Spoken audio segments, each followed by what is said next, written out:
Okay, everybody, sorry about that. I know you probably heard part of my conversation to begin with. So I had didn't realize the microphone was on, but that's alright. It's gonna be a really weird one anyway, so. Alright, getting back to the game. It's a weird night for streaming, but I always have it because I don't get to talk to my girlfriend very often on the phone. And it's kind of a special occasion because usually I have to talk to her in person because of my hearing loss.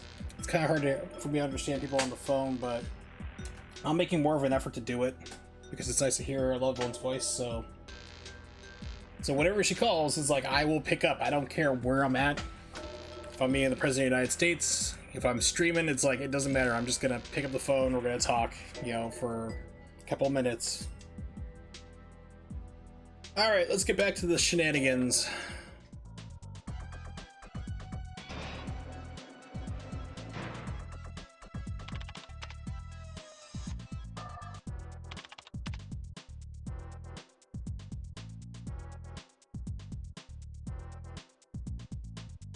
What is up with that? It's like, oh yeah, now I'm gonna come over. It's like, what?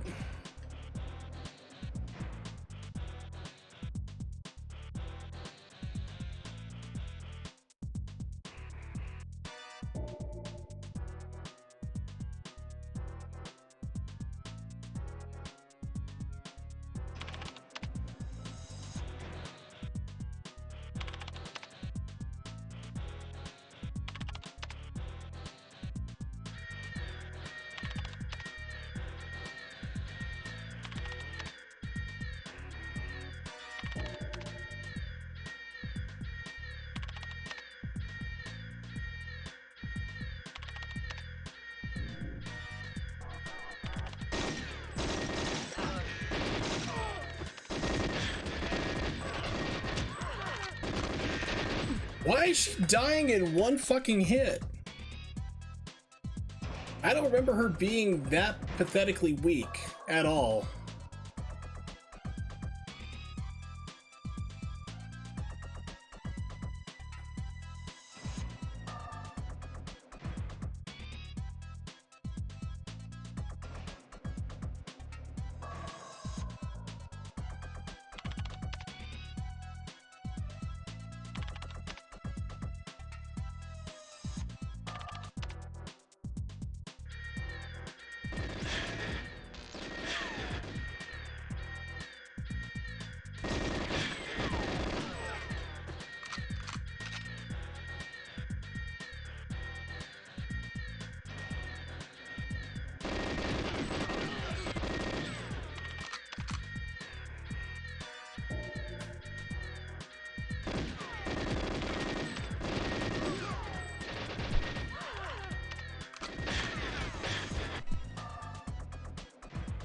Yeah, I don't remember this being so bullshit last time. Like I said, I really do not remember it being this annoying at all.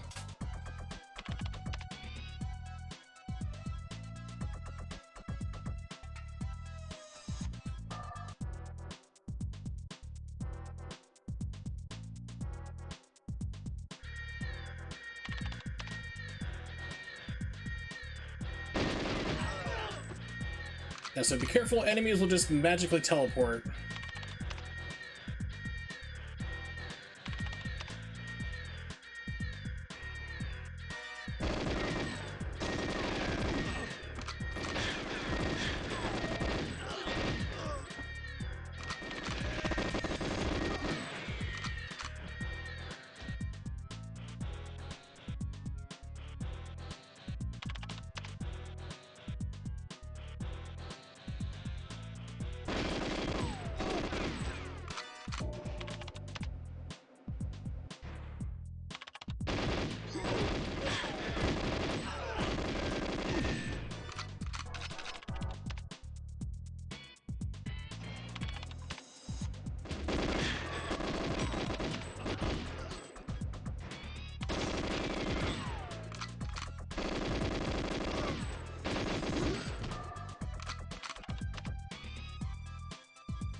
It's like I'm going to abuse the hell out of save states on this one.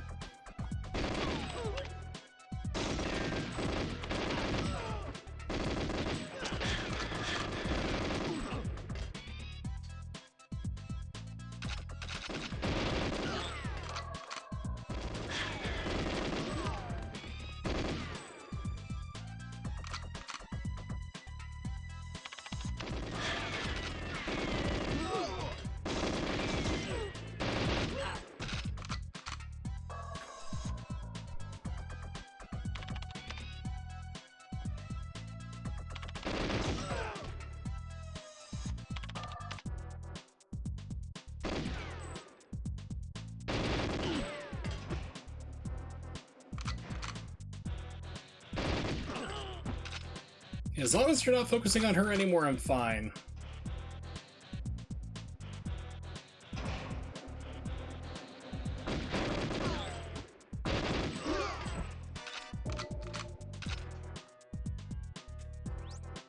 Okay.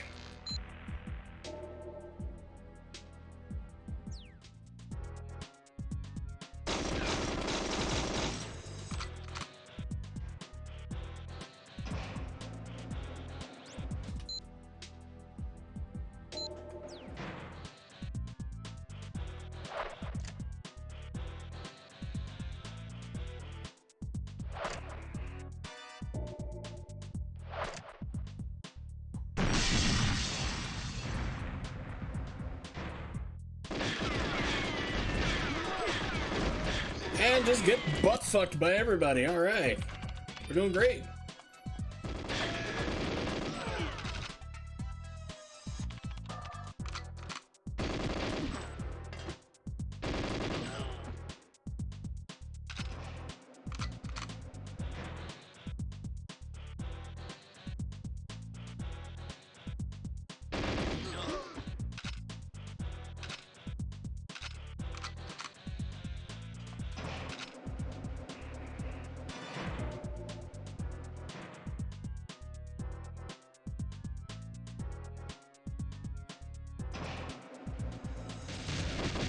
Oh yeah, that room.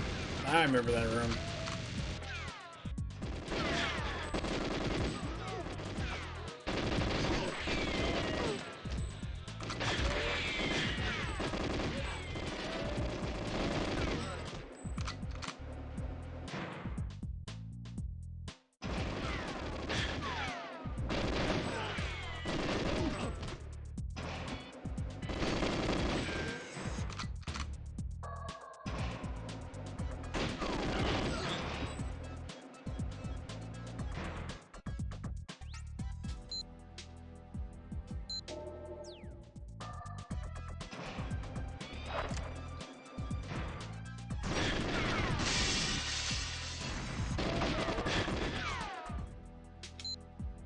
God, you like switch weapons so slow in this game.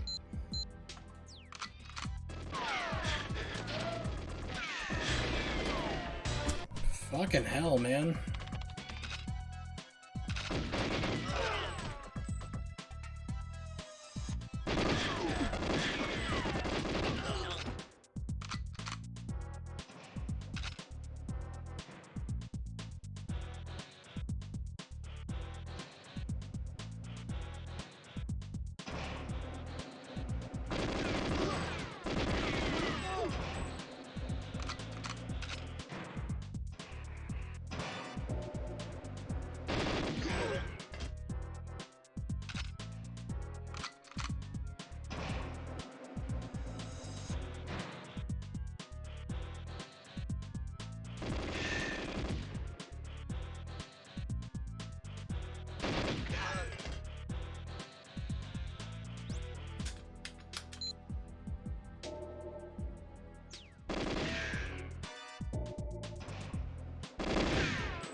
Hey, Ronnie. Yes, no, Mr. Bond, I expect you to have underwhelming video game sequels, pretty much. This is the pinnacle, and it's kind of funny, like, I can understand now why people are saying this game wasn't good. Because there's a lot of cheap stuff. I mean, I guess we kind of accepted it back then. Or like when you have like gameplay mechanics that's evolved and changed over the past 25 years, it's really different. I mean, there's things we just don't put up with now, like infinite spawning and then like one-hit kills for your objectives and other stuff.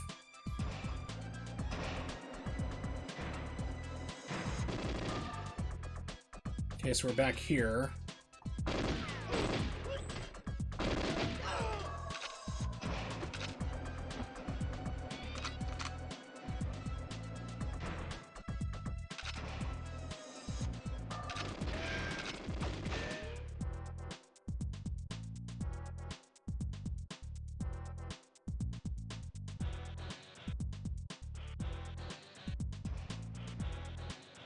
Yeah, it hasn't aged too well. I mean, it's not the graphics.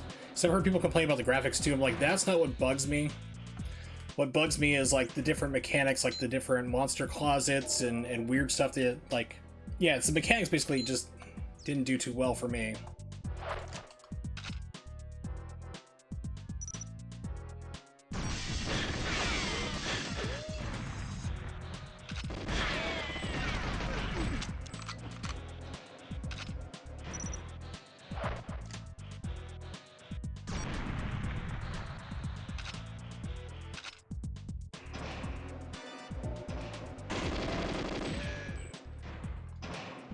We have Room of Death right here.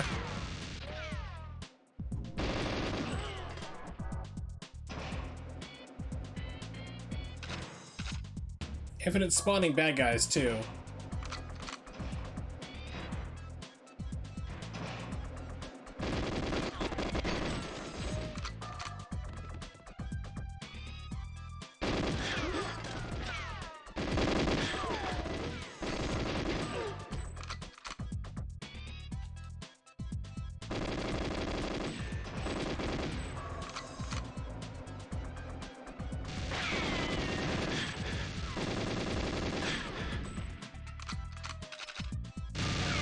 Holy shit, I'm dead.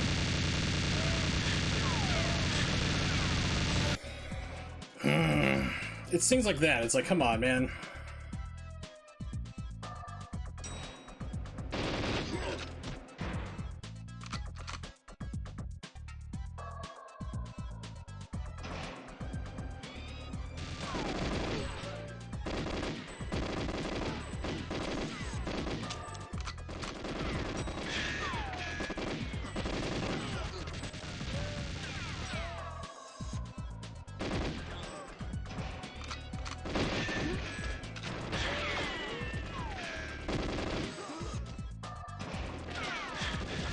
I say, you just get butt fucked repeatedly. It's goddamn annoying. So I have no idea how I went through all this as a kid, teenager.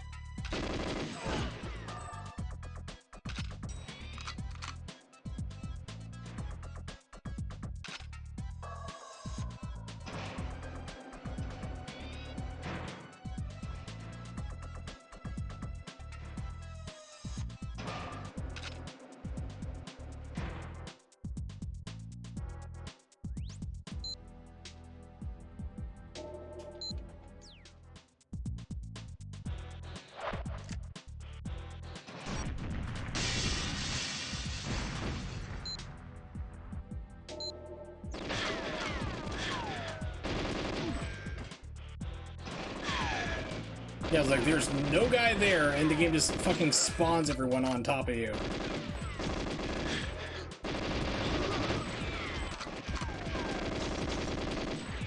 Come on, auto aim, fucking shoot.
There's the auto gun. Okay.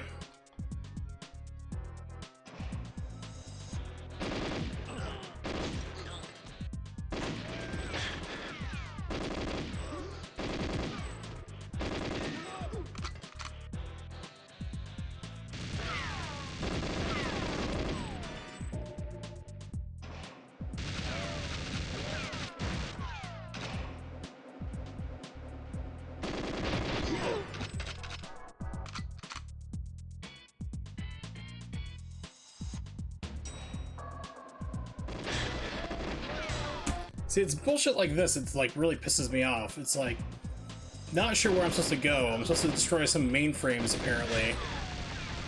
I got shot literally from the back there.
So I have to go around and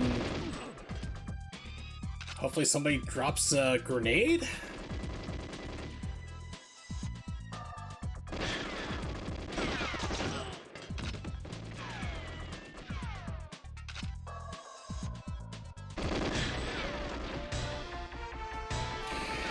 Oh, fuck this level, man.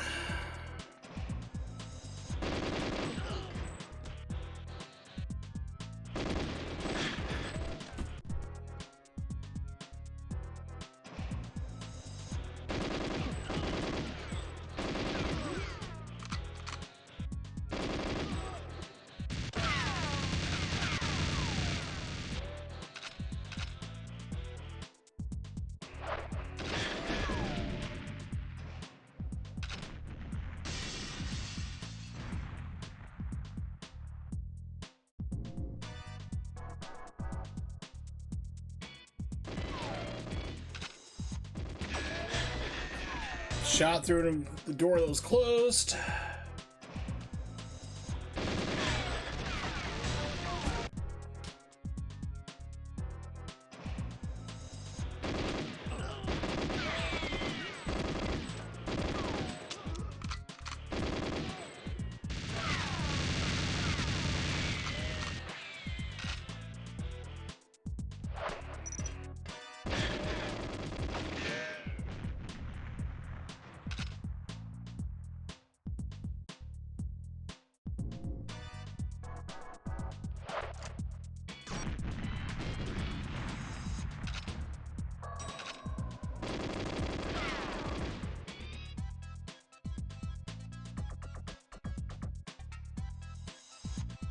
Wonder if they'll come for me right in here. We'll find out. So while we're doing this repeatedly here and just getting screwed, let's find out what exactly I'm supposed to be doing here, because it's like you need to Destroy armored mainframes. Okay.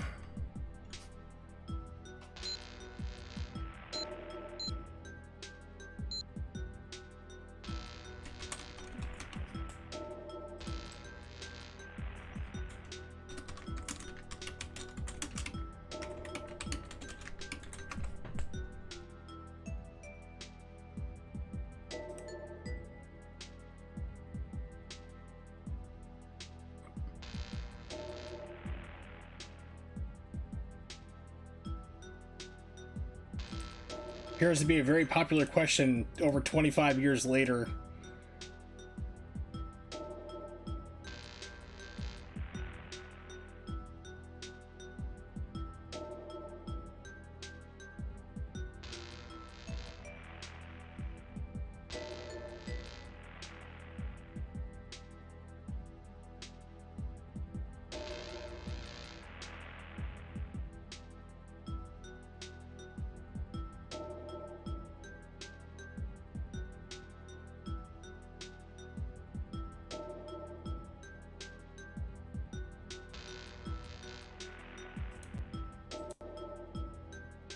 Okay, it says I should have them all.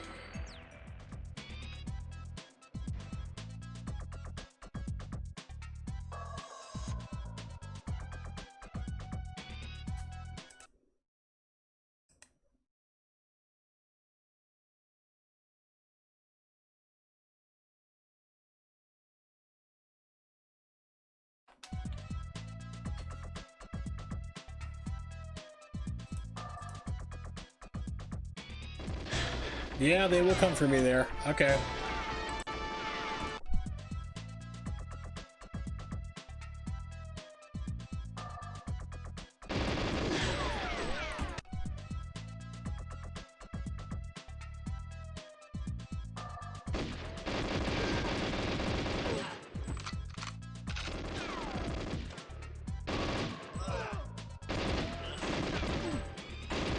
Where the fuck did you come from? That one's destroyed. That one's still up.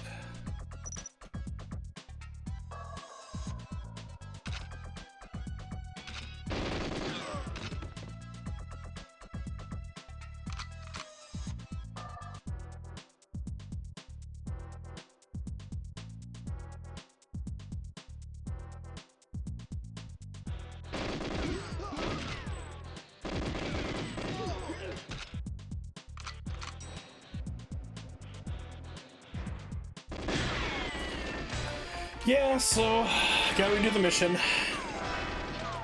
So we need to save the mines for, apparently.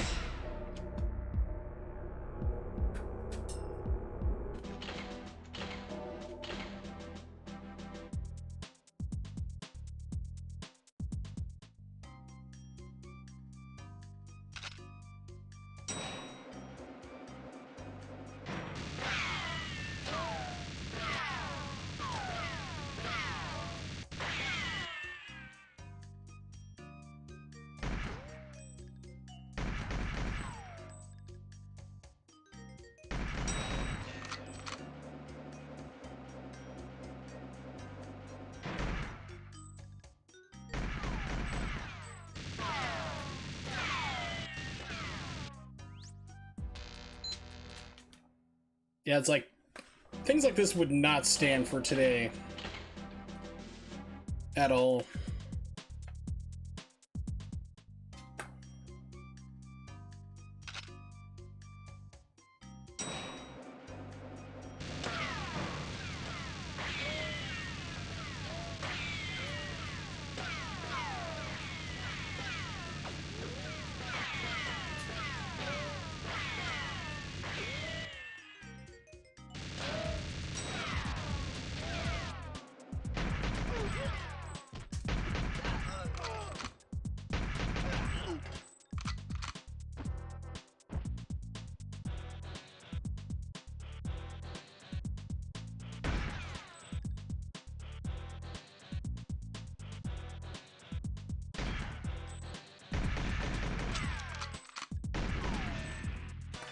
Hey, buddy.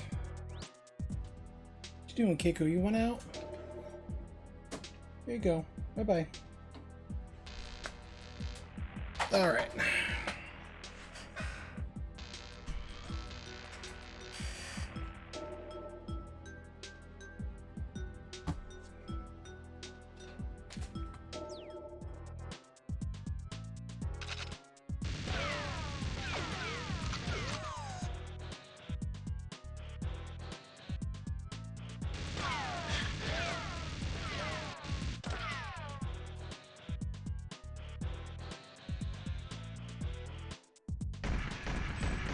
So last night, not on stream of course, I went and made sure the Switch was all charged up, and it is.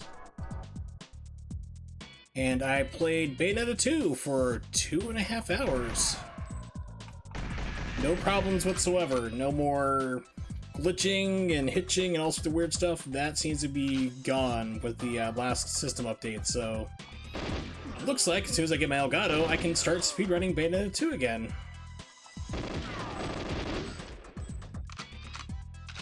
So that will be awesome.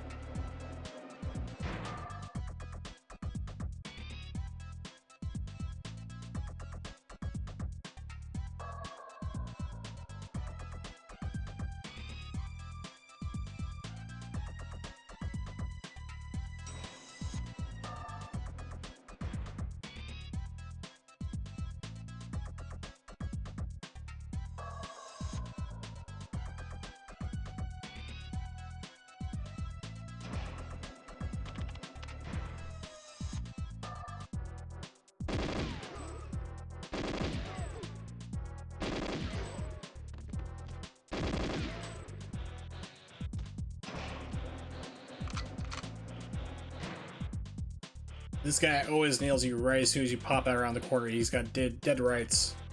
He's got a grenade too.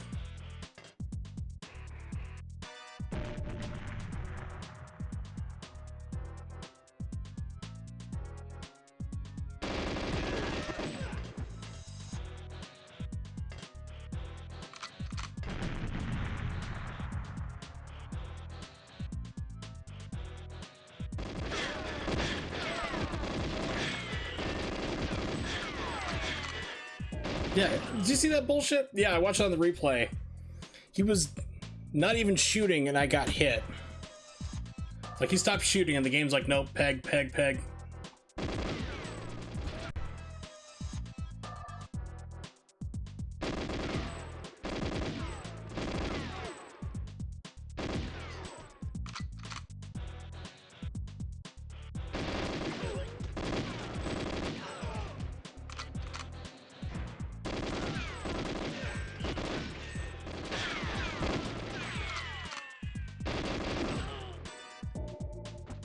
That dude took off 2 points of my health, third of my health.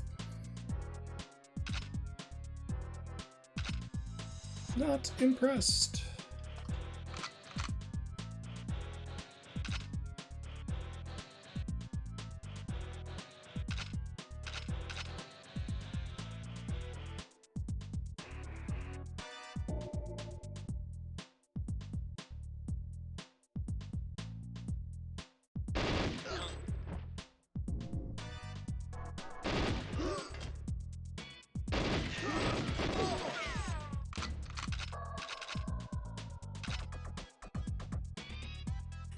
So I'm gonna abuse the hell out of save states on this. More than usual.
It's like, is that an emulation glitch? No, it wasn't.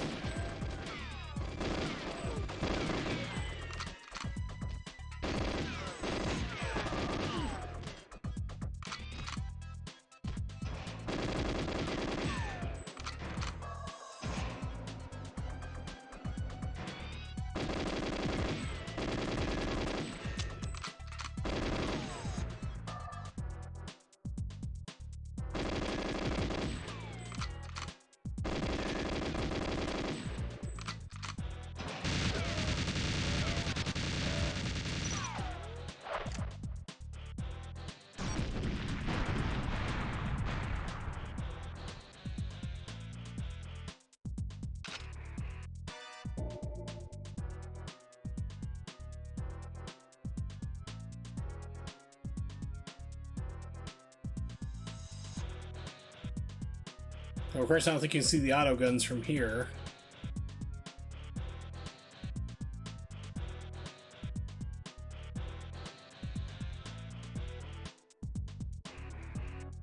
Nope, of course not.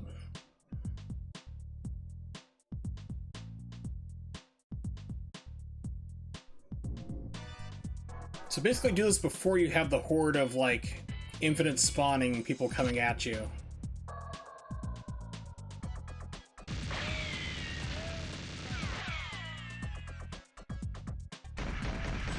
Something you can only figure out, like, if you've played the game before.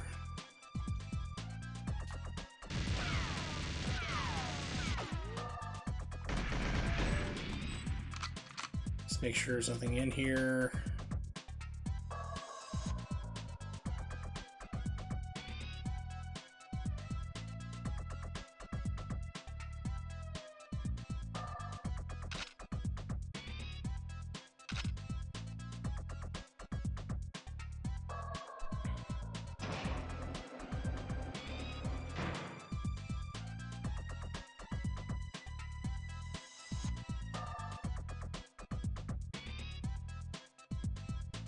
So that's 1 in here, 2, 3.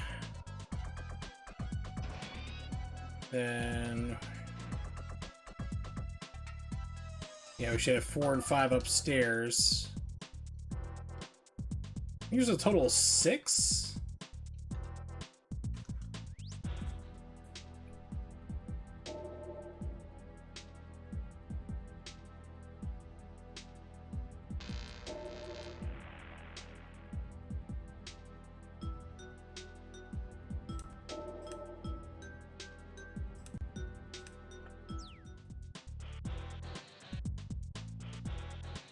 One more place I want to check before I start bringing the tie in.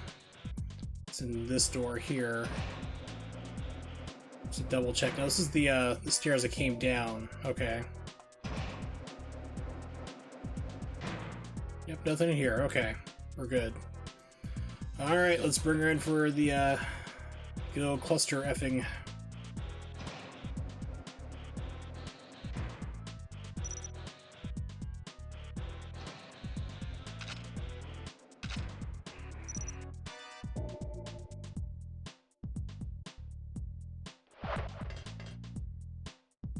That might have been too far.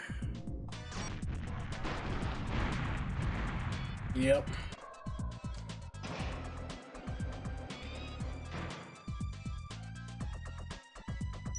Just trying to get, like, this one out of my way.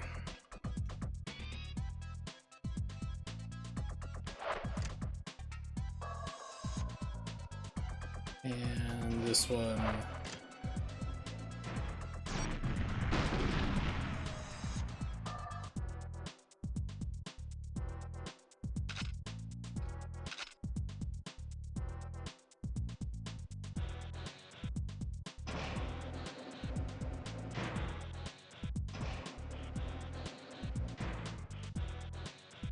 Now, earlier I was having shenanigans where the computer was just like one-shotting. It was aiming right for Natalia's head and just taking her out instantly. Whereas I remember before, like, playing the game years ago, she was a little bit more hardier than that. She could take a couple of hits, but now they're just like, nope, instant headshots, drop her.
Talia, do you think you can speed this up a little bit, please?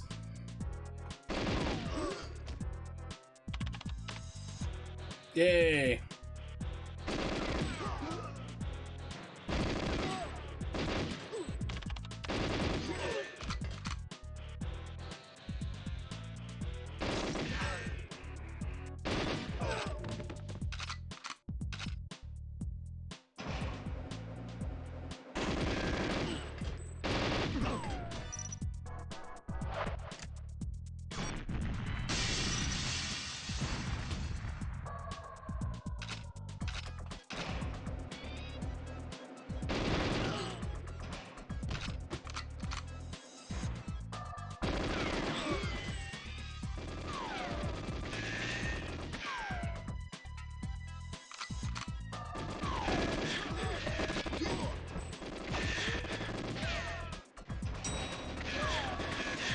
There we go. Oh, finally done with that level.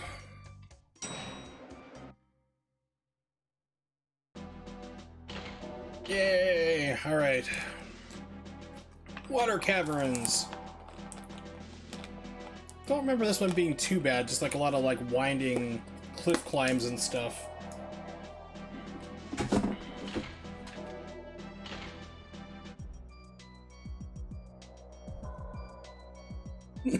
Excuse me.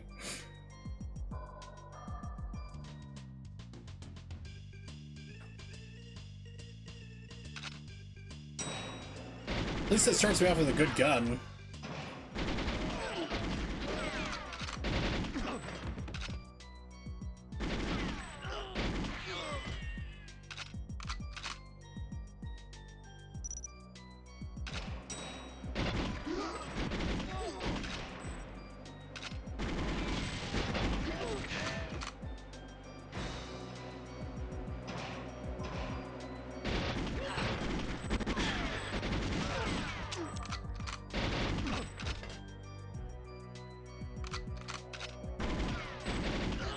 Quick, do a bunny hop! Strategic bunny hops.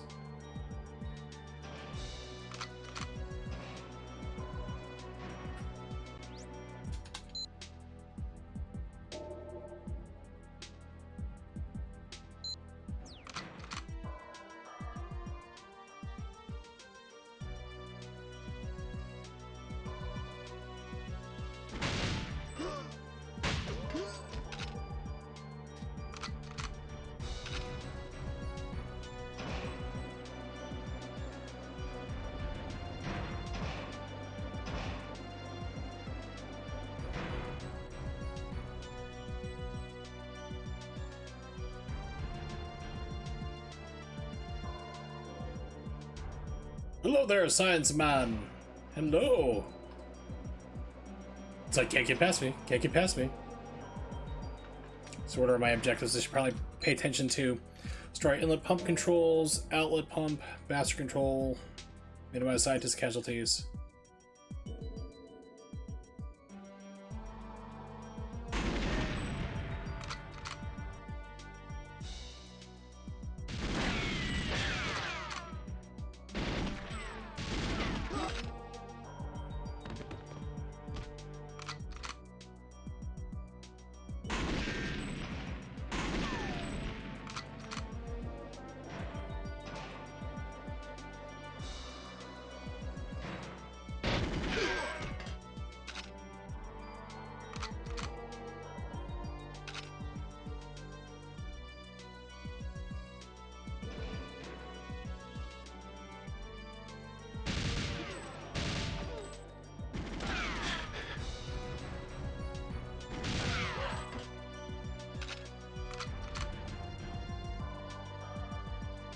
It seems like ammo's like in sparse supply.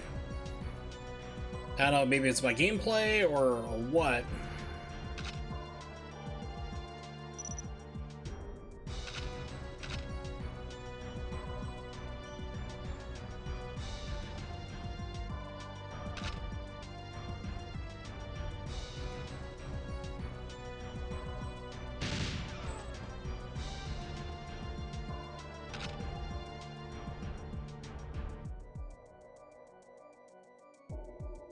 That was like one of the things I really didn't like about Resident Evil 4. Was that it had adaptive difficulty. So depending on how well you played, the game would adjust itself by either giving you like more ammo or less of it. Which became a real nightmare at certain parts where you needed to have ammo. Like the part where you need to have like Ashley go through and like turn all these cranks and you have infinite supplies of bad guys just constantly coming for you. That was like, you had to like save up all your shotgun shells and everything. You had to like intentionally miss shots in order to like lower your aim, because if you played like perfectly, if you're like nailing all your hits and everything else, if you weren't missing any shots, then the game became even harder, less ammo, and you could literally get stuck there and not complete it. Hey, the Mad from Trinidad himself. Daniel Craig Simulator 2028, is it? No, it is not. This is the Pierce Brosnan 1997 simulator. Because actually, I think the movie came out in 1995, but this is one of those rare things where they're like, okay, we're gonna make a movie, we're gonna make a game on the movie 2 years later. It's like, and that was unheard of, because always you had movie games were tied in with the movie itself, and this one's like 2 years later, whatever, screw it. And it turned out not bad. I remember, I've heard people like really kind of crap on this game, and I'm like, I didn't understand why. And you get to like the later levels where you just have like infinite spawning bad guys and weird stuff happening. It's like, I can kind of see why it may not be as beloved.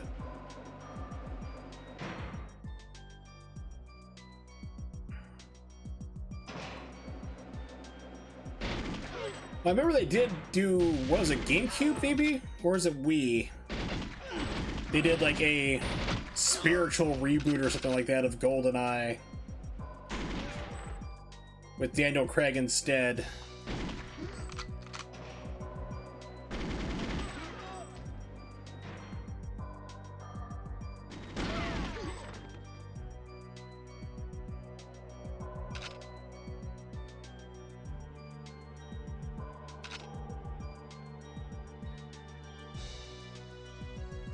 Yeah, it's like, it helped that they had all the time to work on the game. I mean, actually, Nintendo was breathing down their necks, but they had the ability to, like, they actually delayed it once or twice. Yeah, if you haven't seen Wrestles with Gaming's video on the making of GoldenEye, I definitely recommend anybody check it out, really. He makes amazing content and is, like, all of a sudden not getting enough views. I don't know what the hell is happening to his channel, and YouTube's got to be throttling him somehow.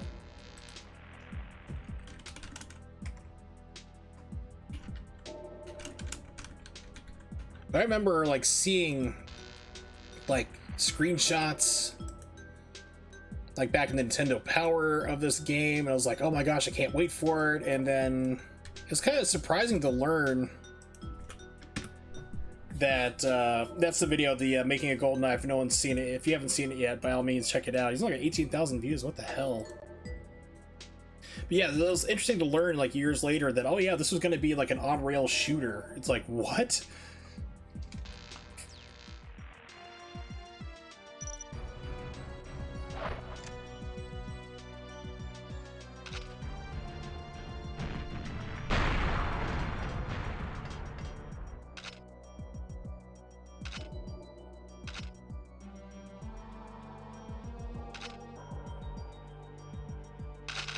Oh, there's ammo in the crates. Ooh, okay. Nice. This is great. Something like, man, I am like low on ammo constantly. Follow another guy, Historic Nerd. Yeah, Historic Nerd's a friend of Ashley Wrestling. It's pretty cool. I find it funny that like Wrestles with Gaming like follows me on Twitter and I'm a nobody. It's like, I guess maybe because like I used to like pimp out his stuff like a lot early in the early days when he was starting off. I'm like, dude, you know, I was trying to get him more visibility because amazing content creator, and not a lot of people had like heard of him. And he's kind of blown up pretty recently, but then all of a sudden, for whatever reason, his videos are getting buried by the algorithm mostly. I don't know what's happening. Because he used to put out a video and he'd get like 100, 200,000 views in like 2 weeks or so. And all of a sudden it's like nothing. It's like, what the hell happened?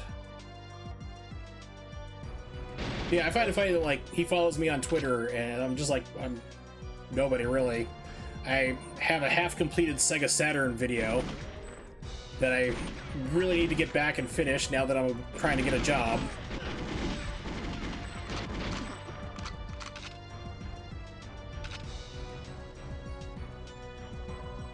So I got up to like Deep Fear. I was doing like the games that I got my Sega Saturn with years ago. And I got halfway through my game listing because it was like 7 or 8 games I had. And I got the Deep Fear, and that's where I kind of stopped because I'm like, I have no idea how I want to edit this.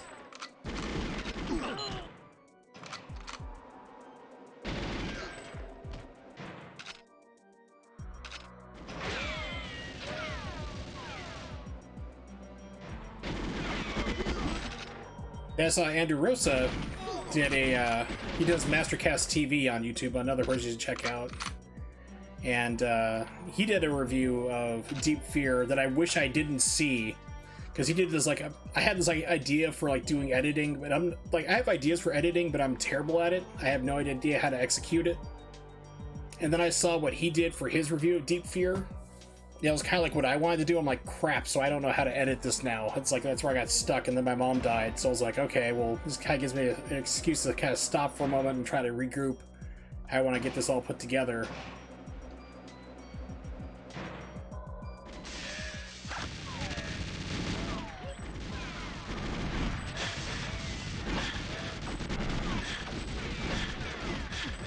Yeah, I remember this problem being a problem. This started being a problem. For whatever reason, like, enemies off screen have, like, super firing automatic weapons. Even if it's just, like, a pistol, it'll just start, like, throwing out all sorts of crazy bullets. Best gun in the game. All my favorite creators aren't close to 100,000, most less than 10,000. Jimmy Hoppa, yep. He's getting a little better. Brassel does some good stuff, too. I've been following him for a while. Sega Lord X, he's blown up, and it's kind of funny because I followed him earlier when he was like, he deleted his old stuff. I really wish he didn't. But a couple of his first videos were like really awkward. And he got the feedback like from myself and other people. It's like, hey, you got good ideas, but you just need to speed up your presentation, because every one of his early videos, he would talk like this about the Sega Saturn. We're like, okay, it sounds like you're extremely slow, or you're trying to do a bad Christopher Walken, just talk normal speed. And then he started doing that, and then he erased all his old videos and kind of redid some of them. I wish he had really kept them, because it shows how he improved as a content creator. But yeah, I know, I remember seeing like your intros from him, like, oh yeah, it's Kevin's stuff. Intro of like the Panzer Dragoon flying, you know, the Dragoon from the game flying in and stuff like that. But yeah, he's improved, but a lot of stuff's starting to go to his head, though, unfortunately, which is kind of a shame. And he's like misremembering a lot of stuff. He's like become all of a sudden like the de facto person for Sega Saturn stuff, and like, and he'll just get it kind of wrong sometimes. It's like, oh, this is just like really bad. Like, this system did terrible. It's like, no, it did pretty well. You're not remembering things right. Gosh, what did he say? He had some insane theory that the Sega Saturn is what killed the Dreamcast, because the games for it were too good, and then people didn't want it. It was something totally insane. It made me go, like, it shut down my brain when I heard him say that. I'm like, what? I talked to several other content creators, like, yeah, I had the same reaction when I heard him say that. It's like, what killed the Sega Dreamcast was the PlayStation 2. People were hyped up for it, and then he's like, no, it's like because they didn't have a DVD drive. DVD drives in 1998 were $400. It was like $400, $500. It was just, it was not feasible. What killed it was the hype. Sony convinced people, hold off, don't buy the Dreamcast. We got a PlayStation 2 coming around the corner. It's going to be even bigger and better.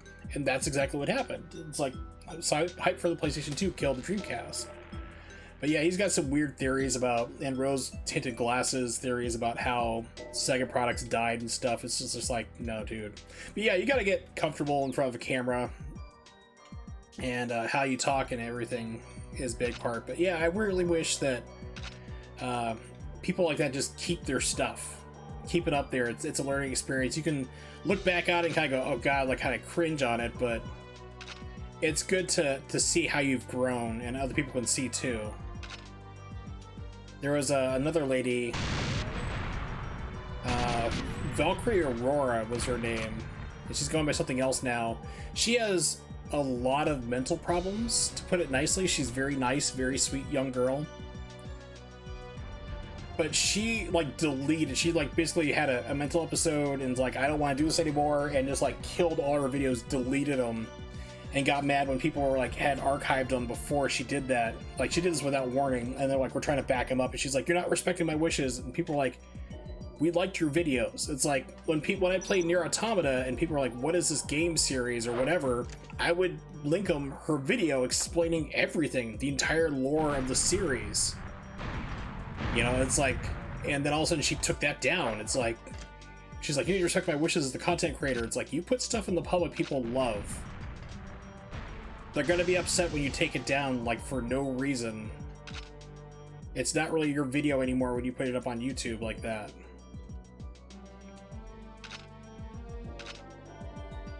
Like I said, she's got mental issues, to put it politely.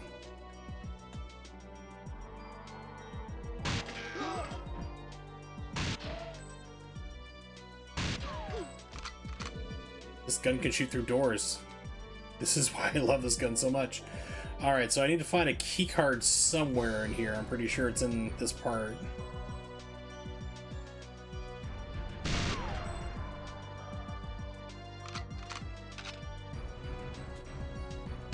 Yeah, but I messaged her. I'm like, you know, you got problems, that's fine. Everyone's got their reasons, but don't delete them. Just keep them unlisted. You may change your mind someday. And she's like, nope, they're gone. I'm like, okay.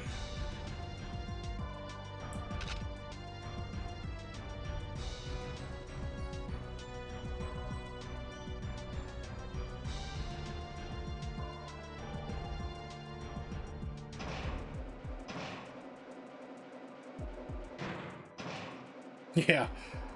Scotch is my friend. Actually, I bought a bottle of raspberry vodka.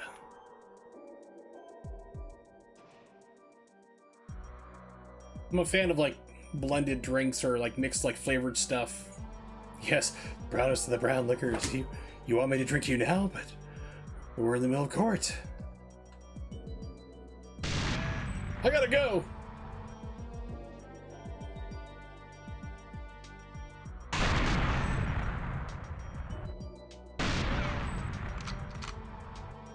Good old Lionel Hutz, aka Miguel Sanchez.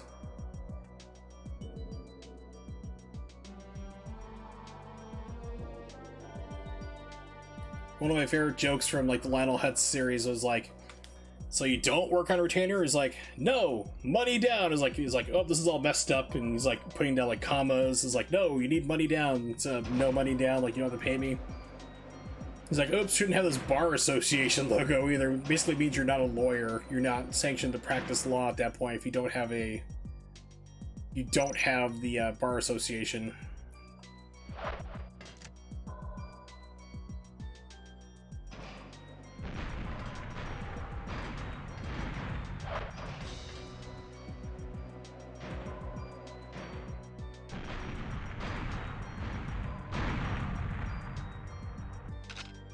It's like amazing how many, like, frauds are on The Simpsons, really, when you look at it.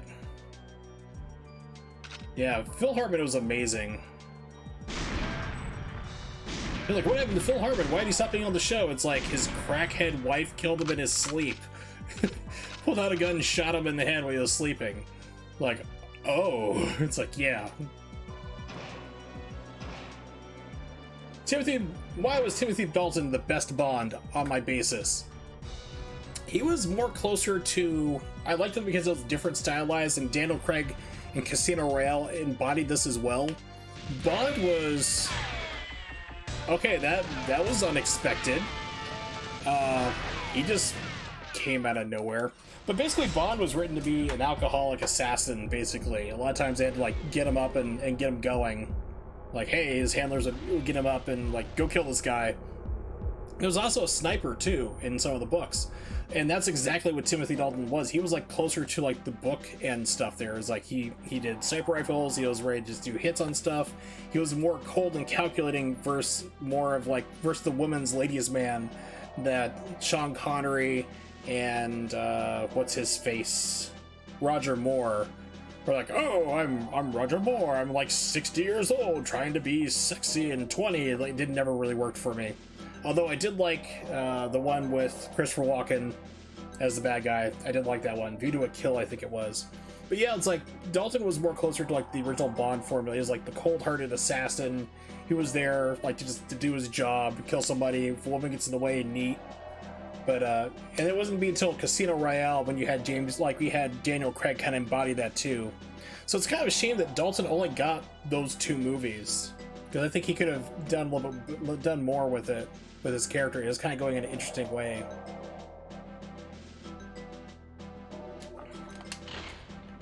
Okay, so we're getting close. There's actually caverns and this, and then these 2 are secret levels.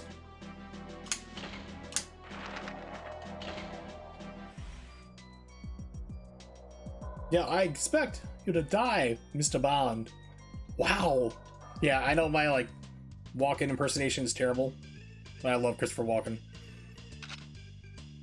Him and Grace Jones, yeah, it's a fun movie. It's like he's the perfect one, which always cracks me up whenever I see Christopher Walken in a movie and he's not playing a bad guy. It's like, there was this book called Sarah Plain and Tall, which is basically a story about like a mail order bride in the 1800s in the United States.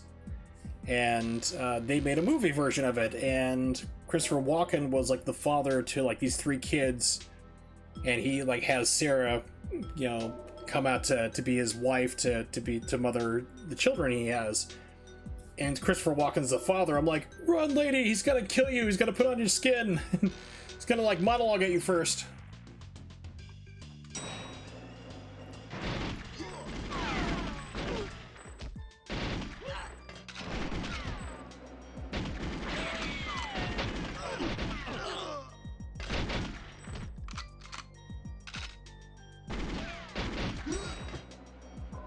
Oh yeah, Grace Jones was in incredible shape for that, and then wasn't she?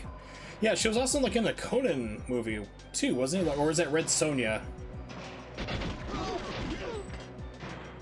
It was right around the areas. I mean, she was like super athletic build.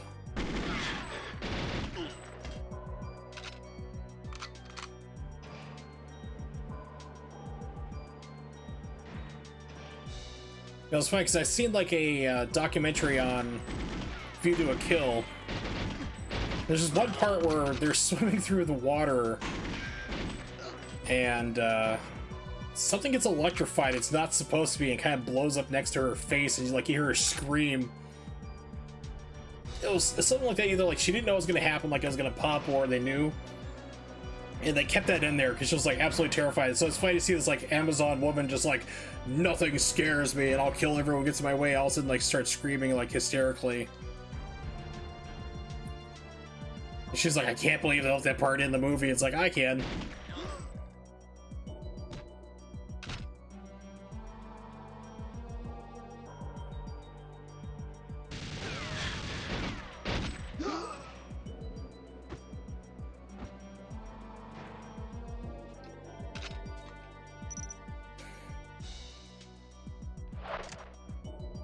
I'm not sure if I have to destroy these things here or not.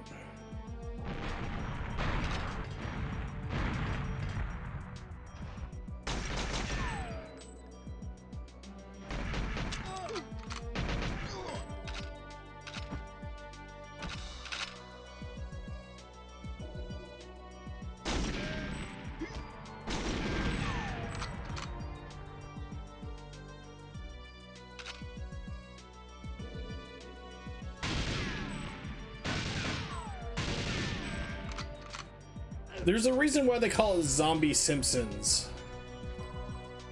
It's just, it's gone on too long. You don't have all this crazy zany writing. A lot of times there's not really like jokes anymore. It's like, what the hell is this? It's like, I think the last episode I saw of The Simpsons was, had to have been like maybe 1-2 years ago, I don't know, but it was like you find out that Carl is from Iceland, and he steals all of Lenny's money trying to get back. He's been adopted. He's from Iceland originally, and they go to try to track him down. It's like, and there's like no jokes in this entire episode. It's like, what isn't the show supposed to be funny? What the hell happened?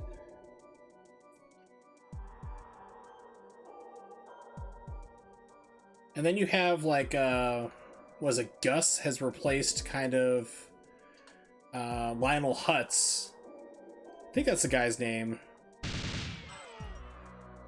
He's like the super pathetic guy. He's like, oh, Gil is the guy's name. He's like, oh, Gil's gonna get lucky this time. Oh, it's like that guy. Yeah, Gil. It's just annoying. Like, I think that he was kind of brought in to replace like Phil Hartman's character originally. They're like, we need another kind of crazy character along that lines, but he's just like too pathetic, really, for my tastes.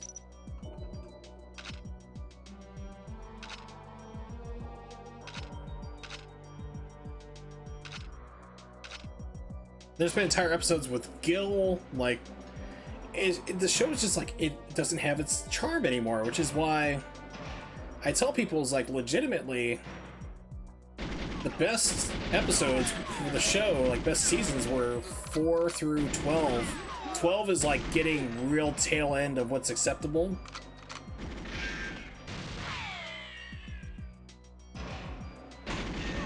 But like, seasons 4 through 12 you can pretty much watch and enjoy. I'd say like 4 through 10 would be like the ultimate. Carl Carlson's actor has also been replaced. Really?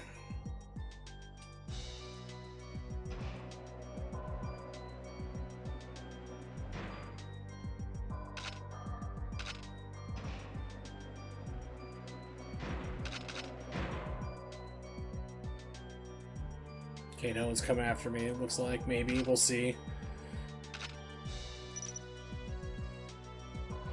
So I know they got rid of Apu because somebody complained about it, one person. Even though Apu was the embodiment of the American dream, about working hard, education. He's a college graduate, married, supports his entire family, doing what he loves, living the American dream. And they're like, nope, you can't do it. It's racist because I said so. Some guy, it's like, I'm offended for it. It's like, why? And it's just become too political. And they said, like, we're not going to replace the character. And then he did. Yeah, so then he can't do, if you're white, you can't do black voices anymore. It's just like, why? It's like, people have just become way too politically correct for their own good, which is kind of sad because about 4 years ago, literally, it's like when Trump got elected in this country, political correctness was out of hand, and then like it started like going away. It's like people started like relaxing on stuff. They're like, yeah, we should just be having fun. These things are not. This is not offensive, And now all of a sudden it's kind of swung back to that where everything's offensive again to everybody. It's like political correctness is like starting to kick up again full swing, and I don't know why that is.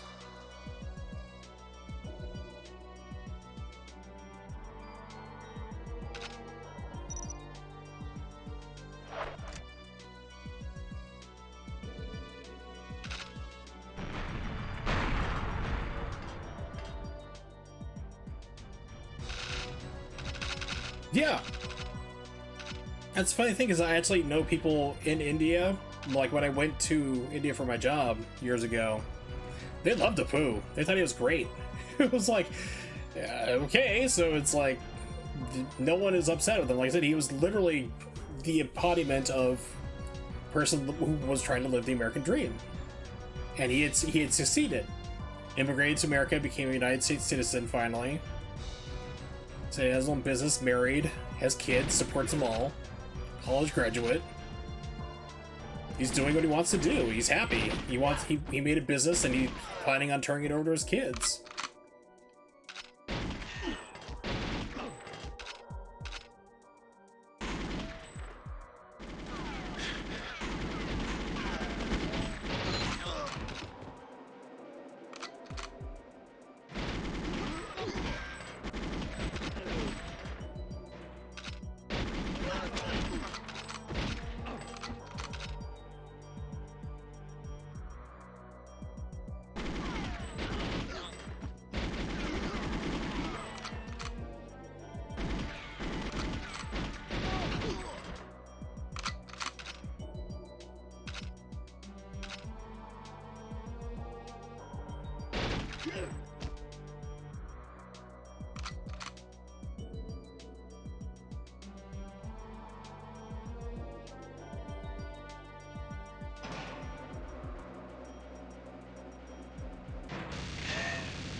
I do try to take him on RPC 90.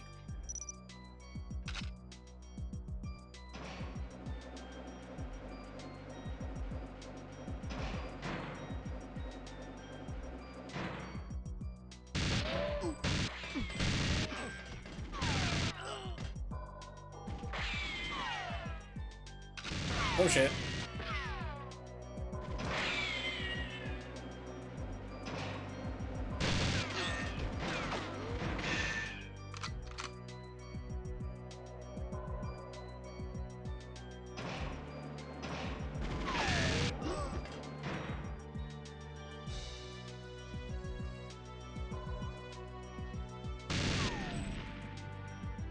Should probably do a save state. Haven't done one of those in a while.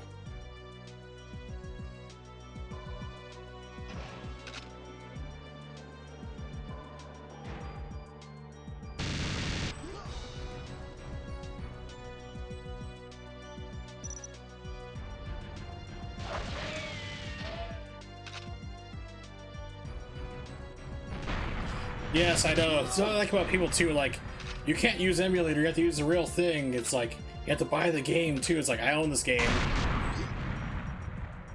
It's sitting right next to me to my right side. I just don't have an Elgato to play it because I would have played this on the actual console. Trust me, I'm a fan of that. But it's like you can't legally buy this game anymore, and that's what people like just don't understand. These like whole like you have to do everything. You can't do emulation. Ooh, it's like no one cares. Unless you're Nintendo, then you're a bunch of assholes.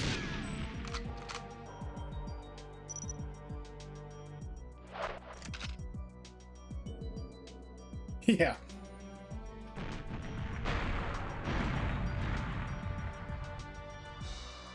They have interesting videos. I've learned a lot about like different video outputs and so forth with them, but those guys just take it to the extreme. Like, you have to run everything through this whole hodgepodge of cables to get all this stuff. I'm like, just whatever. I have a RetroTink 2X. I'm happy with it. That's all I need, really. I don't know if this is the end of level, so let's see what this does here, if this even opens.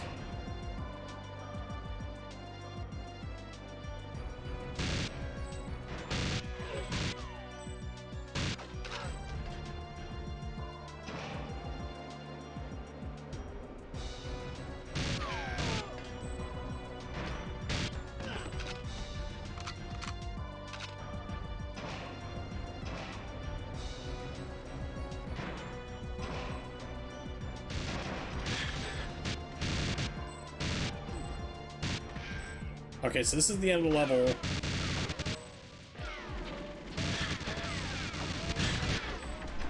Alright, so now we know. Yes, use like... Since it really kind of bugged me, like there's a book I like called Console Wars. I recommend everybody should probably read it. It's a really fascinating look about how Sega took on Nintendo in the 80s, or actually late 80s, early 90s. Because like Nintendo had like literally a monopoly on video games at the time in the United States and large part throughout the world actually. And they kept rumoring for years they're going to do a movie version of it, and they finally did as a documentary. What drives me nuts about the documentary, which is not too bad, they got a couple things out of order. They're like, okay, Klinsky goes to Sega of Japan to tell them like, hey, I want to give away... They're, like in the documentary is like, I just want to give away a game. And they're like, oh, you can't do that. That's our moneymaker. And then he's like, well, now we need to invent Sonic the Hedgehog. It's like those events happened out of order. Like Sonic, like the Hedgehog had been in development for a while. They knew it was going to make him a crap ton of money. And that's why he's like, hey, we need to give this game away. It was like, that was their big thing. Is like, we have to lower the system by $50. We need to give it away and not sell a single copy. It's because people are going to buy the system just to get this, then we got them hooked. So the documentary gets those events out of order, so it's really weird. It's like you don't understand like why everyone in Japan's like pissed at him in the boardroom, wants to kill him. It's like that's the reason why.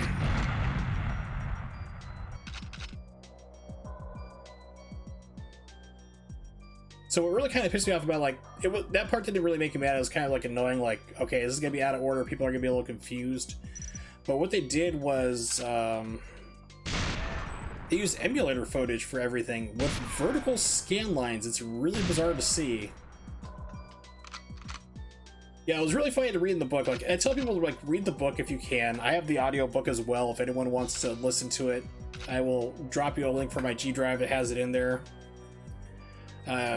Or like I said, just watch the documentary. It covers that too. But you have to keep in mind with the book. You have to take a humongous grain of salt with it because it's full of nothing but reconstructed conversations.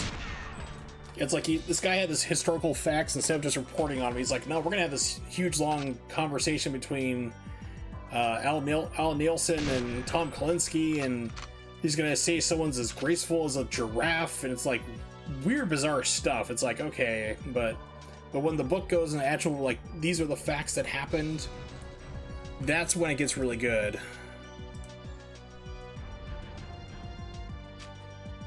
That's when it becomes like really fascinating. But like, it was really weird to see the documentary where they have all this like research and time and everything, and then they use emulators for footage using vertical scan lines and also an HQ2X filter, so everything is like smeared like Vaseline on top of it. It's like, why would you do this?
Alright, there we go.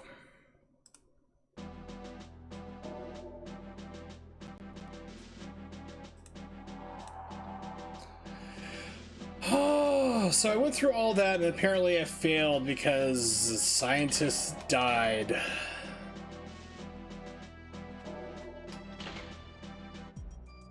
Just want to beat the game. Just want to move on. Some sweet hotness. Alright, so give me a second here. I need to take a quick break. This has been a really weird stream, I know, with lots of interruptions and so forth. I apologize about that. It's more than usual. Usually it's not this disjointed of a stream. Last stream was super bizarre, but this one's kind of off the rails. But I need to hit the restroom real quick, so I'll be right back in about less than 5 minutes. Let me put on some... Let's do some Halo Wings 64 music again.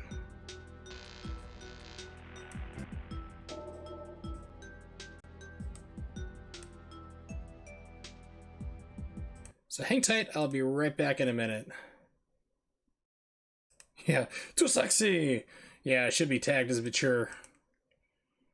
Actually, one of my favorite Saturday Night Live skits I can't find anywhere online because NBC takes it down was James Bond goes to the doctor, and the doctor is absolutely horrified that he has like 108 venereal diseases. 5 of them are found in sharks. So he's like, how did you not notice this was a problem? How can you not even smell the stench that it's like coming off from your body in this room alone? He's like, I don't know what you're talking about. He's like, you need to call every single person you've ever slept with and let them know that you have 108 venereal diseases. So he has to call everybody. You know, he's like, you know, is this Pussy Galore? Oh, it's Pussy Williams or whatever, you know, like she got married. Hey, that's great. Yeah, it's James Bond. By the way, just calling to let you know I have 108 venereal diseases. It's like, so he's got to call the people from the movies he's had sex with. He's like, hey, is Batman there? Oh, Robin, hi. No, stay on the line. This pertains to you too. It's like, wow, he screwed everybody. But hang tight. I'll be back in about less than 5 minutes to hit the restroom, put up the BRB screen, and some Pilot Wings music. Be right back.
All right.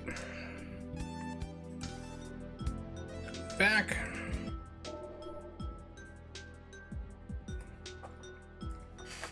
Really want to do Pilot Wings again on stream. But like every single time I try to do it, it's like emulators just balk at it. They hate it. Either they crash or have really weird like shadow problems. It's always a hassle. But I love Pilot Wing 64. It's a great game.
Is this man impervious to bullets? Yes, apparently so.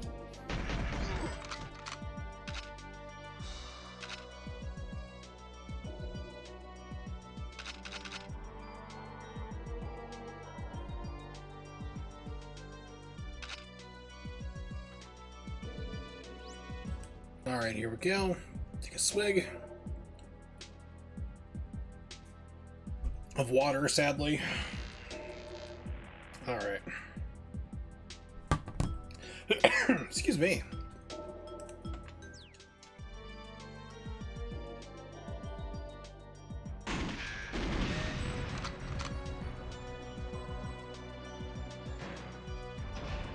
Move.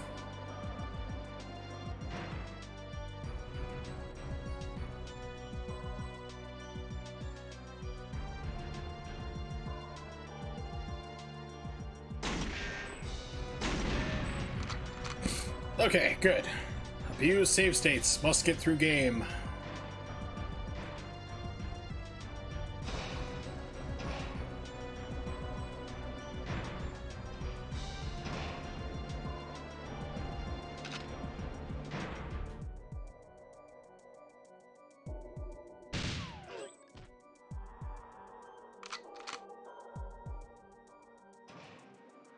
Speedrun tactics. Look at the ground. Always at the ground.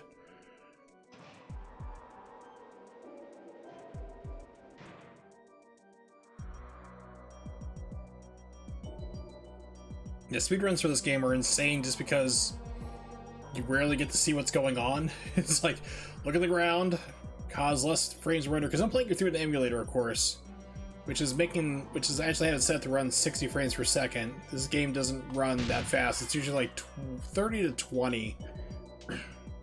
Sometimes lower, depending on how much explosions are going on. But, so yeah, it's like in actual speedrunning of this game, you have to like look down in order to speed up the game, or you're gonna lose a lot to the lag going on.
So I also mentioned I'm playing on a cheap $10 Amazon USB Nintendo 64 controller.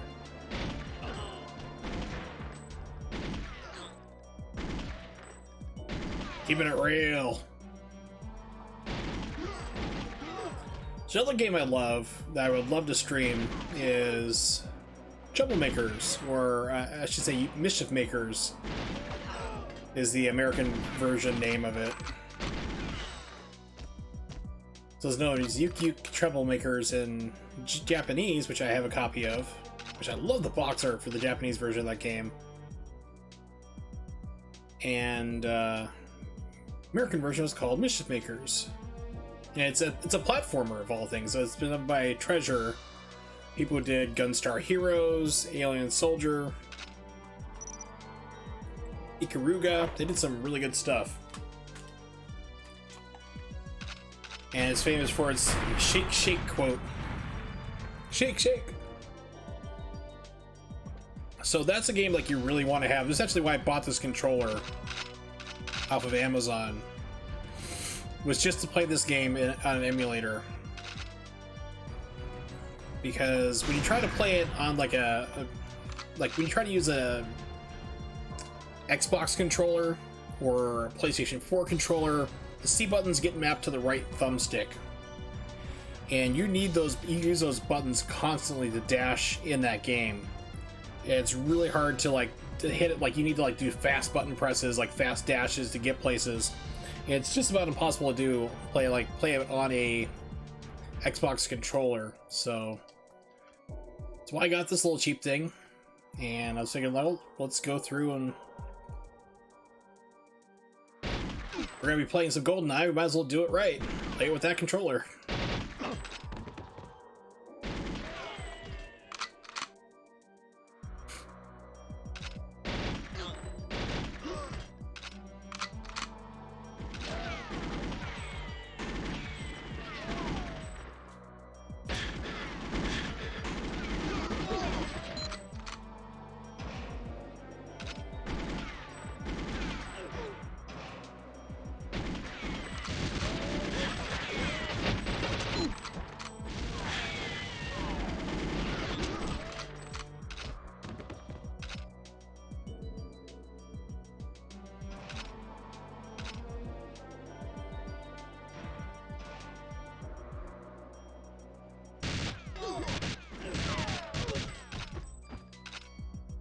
I love this gun.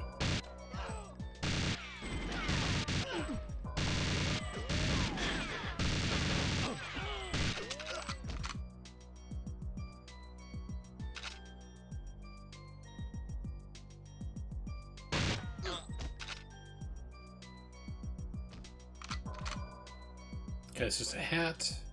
Chapeau.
Okay.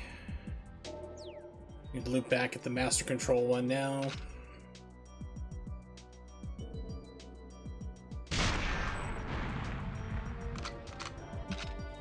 Okay.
Alright, cool.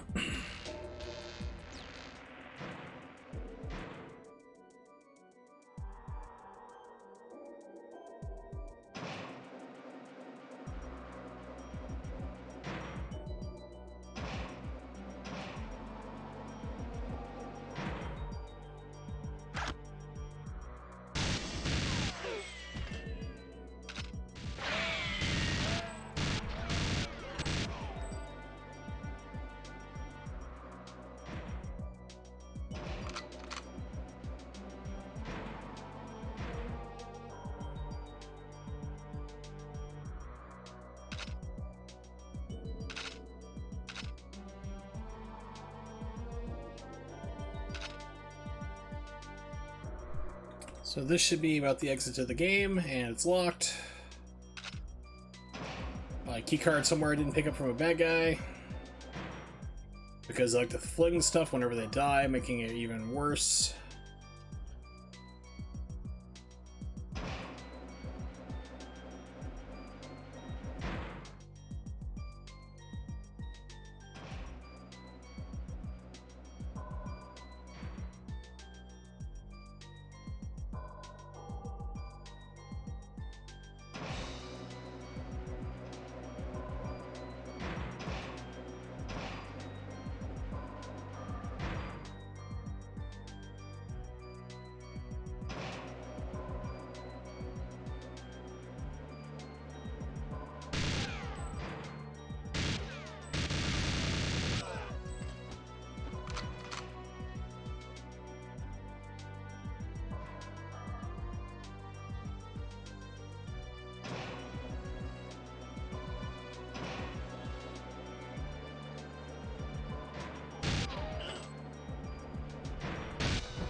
Fucking hell, man. Come on.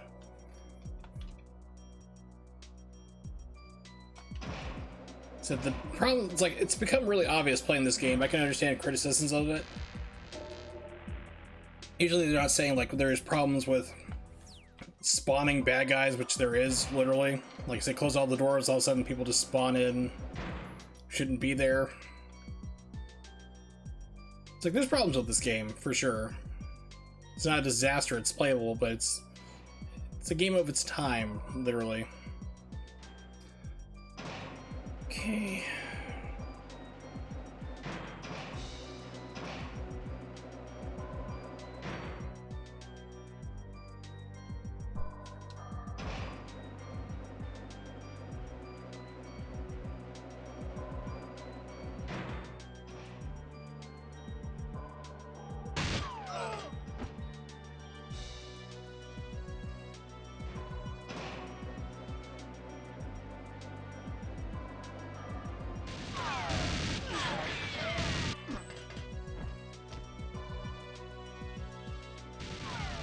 It's like, okay, where'd this guy come from? Things like that, you know, it's just, it's real cheap.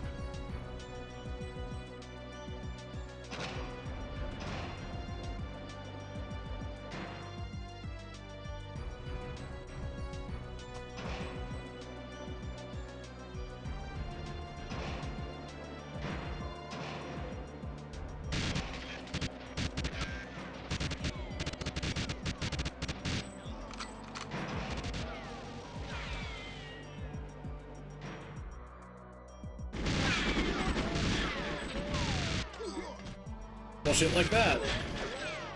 Shooting me around a corner.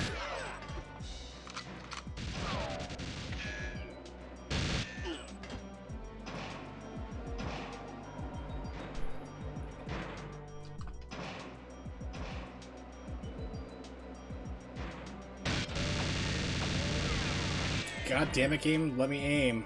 Fuck.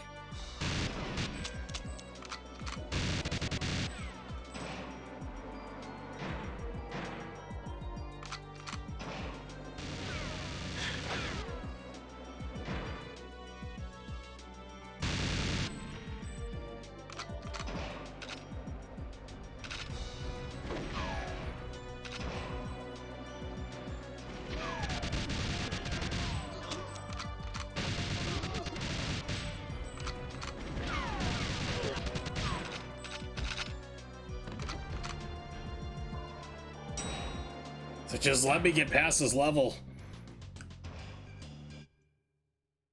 Alright, final level nonsense. Destroy satellite control. Destroy control console. There we go. Settle the score of Trevelyan. Almost there.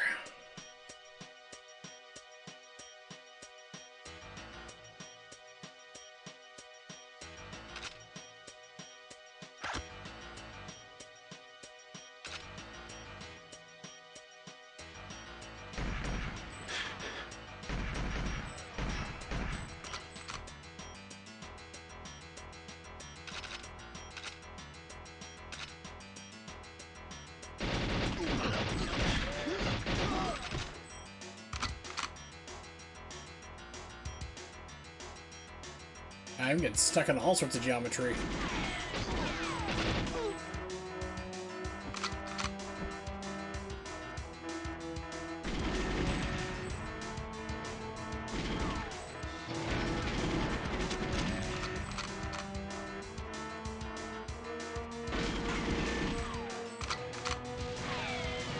So basically I need to run around and do enough damage now to him so he runs to the final part.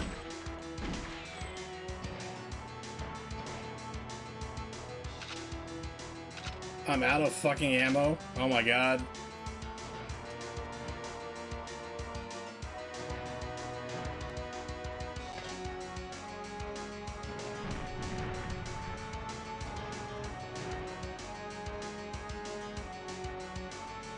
I remember this being a problem.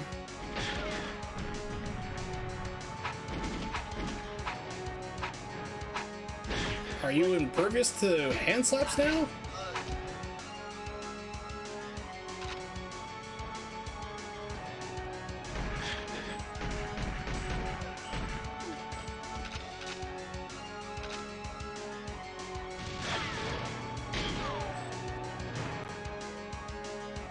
Yeah, I remember this being annoying. I was right. If you don't get them, like, first pattern off, it's a problem.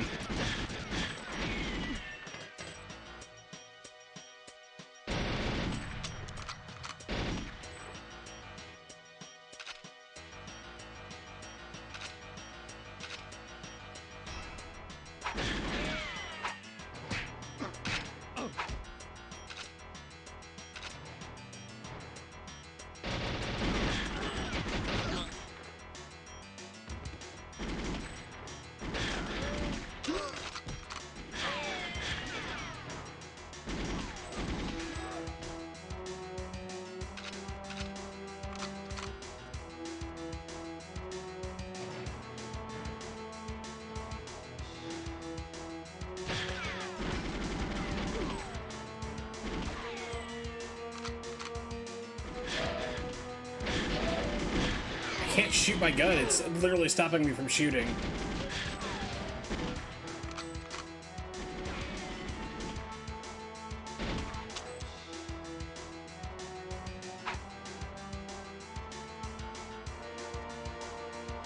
Oh my god, get out the fucking geometry. Game?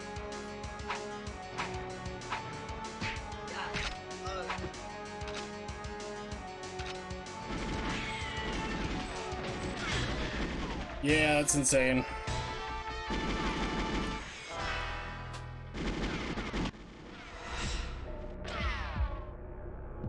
Never had a problem with, like, not having enough ammo here. This is crazy.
Fuck.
It's like I'm holding down shoot and it doesn't do it sometimes. It just, the game's just like, no, you're not gonna shoot.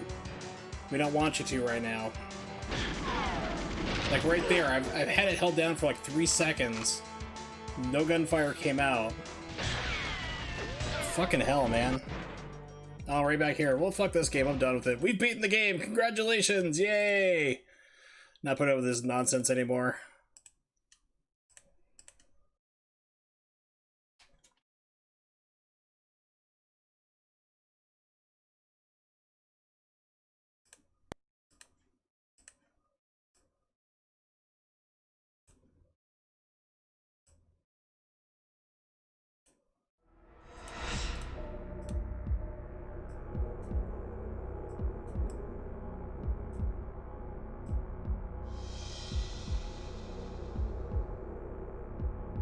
So it really was like ticking me off, is like where I was literally holding down the button to shoot and like nothing comes out for at least 3 seconds.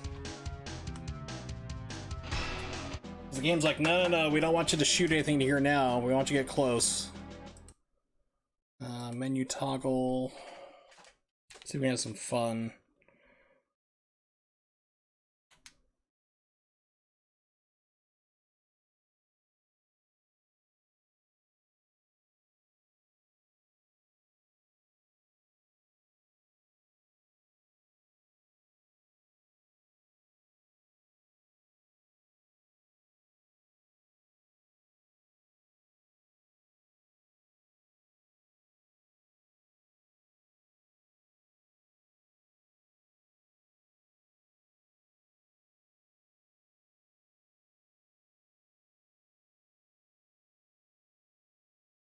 All right, let's have some fun here.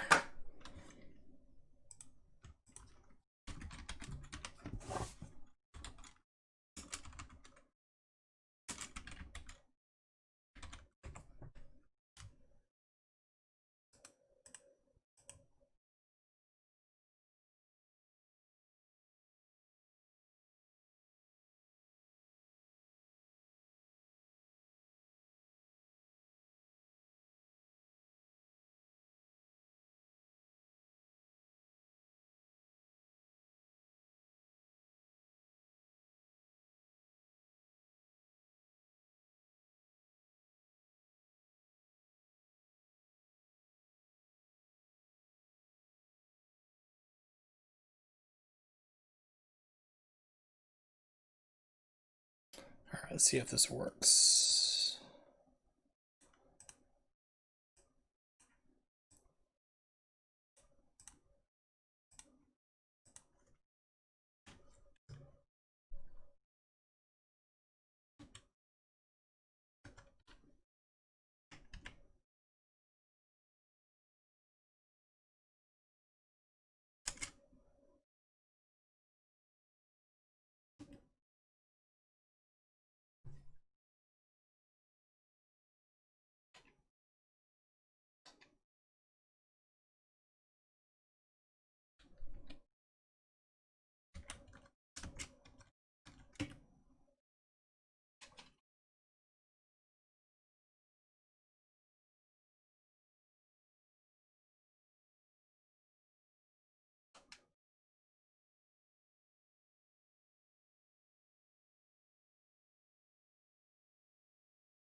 Okay, so now I understand how this works. A002 CE 440030.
Let's see if this works.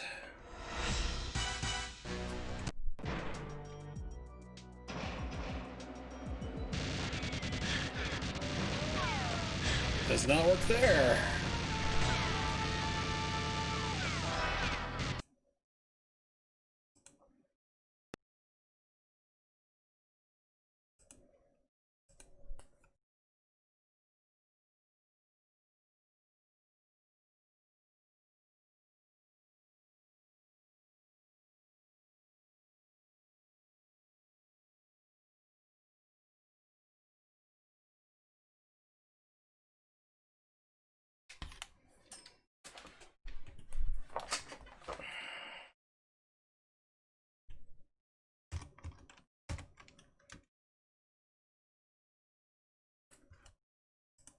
Don't know if you need the spaces or not, so let's try.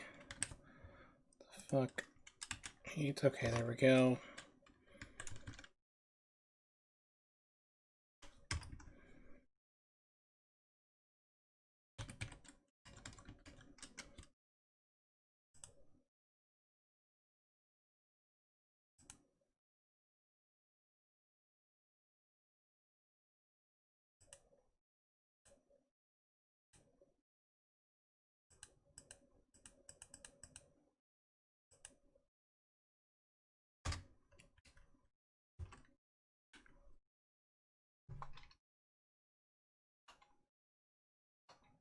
Now, it seems to have run them together, but I mean, this could just be bad bullshit code, so.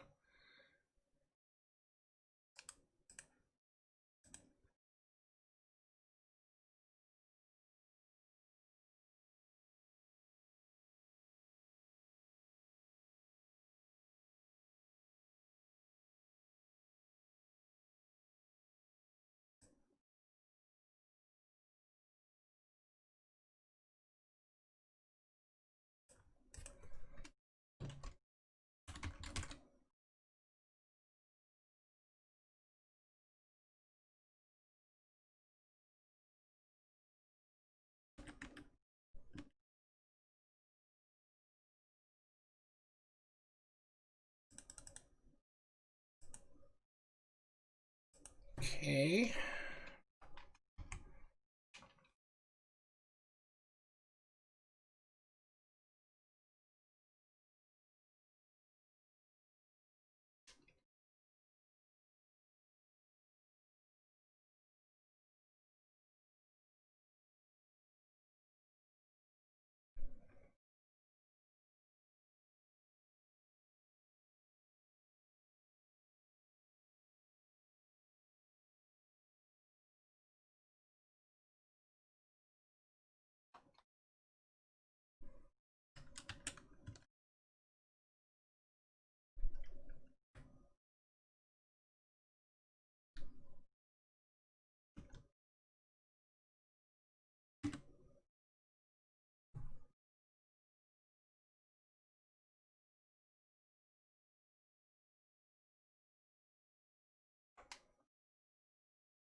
And Retro crashed. Okay, never mind.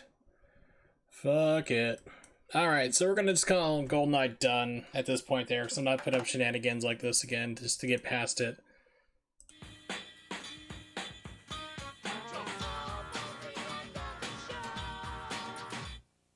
So thanks for hanging out, everybody. I do appreciate it. It was a really weird kind of stream, but of course, shoutouts to Kevin B. Hall, the madman from Trinidad, as I like to jokingly call him. Great animator there. Check him out. So shoutouts to Hold Your Fire, Ronnie showed up, and the BK Swagmire gave it the follow as well as Free Flow KB. Cool. Thank you very much for the follows. I do appreciate it. I do normally stream at 8 p.m. Eastern Standard Time. If you don't know when that is, just copy and paste that into Google. I'll tell you for wherever you are in the world. Check me out on Twitter as well at Wursel555. If you don't know, basically, like if something comes up, or if I need to cancel or whatever, you will know what's going on there at my Twitter. Also, I'll tell you usually around 2 or 3 hours before I stream what I'll be playing, so you can have an idea of what's going on if you don't hear these end wrap-up parts here. So, trying to figure out what I want to play next. I was thinking I really want to do kind of like maybe some Nintendo 64 racing games, have a day of that. Maybe move on to a Mario game or something. I'm still waiting for my Elgato, my replacement one, to be sent back to me. I'm waiting for the one I sent to them to get to them so they can get off their asses and send me a replacement for one that doesn't fucking break after 2 goddamn months.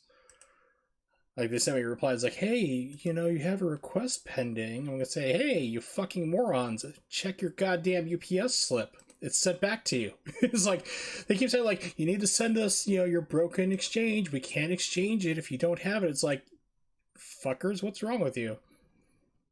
I try not to swear, but it's like Elgato, it's like they just piss me the fuck off. Such a shit company. Never buy their shit, I swear. It's fucking garbage. So I want to get back, stream some actual games here. Maybe I'll do a Bayonetta 2 playthrough. It's got to be emulated again until they get out their fucking asses and give me a goddamn capture card. Doesn't break after 2 fucking months, but we'll see about that. So next time, probably expect the Bayonetta 2 playthrough, some kind there. Probably going to be maybe grinding out a genre run or maybe even Bayonetta. We'll figure it out. I need to definitely do a derust, but I'll see you then. It's going to be on Friday, most likely the 2nd. See you later.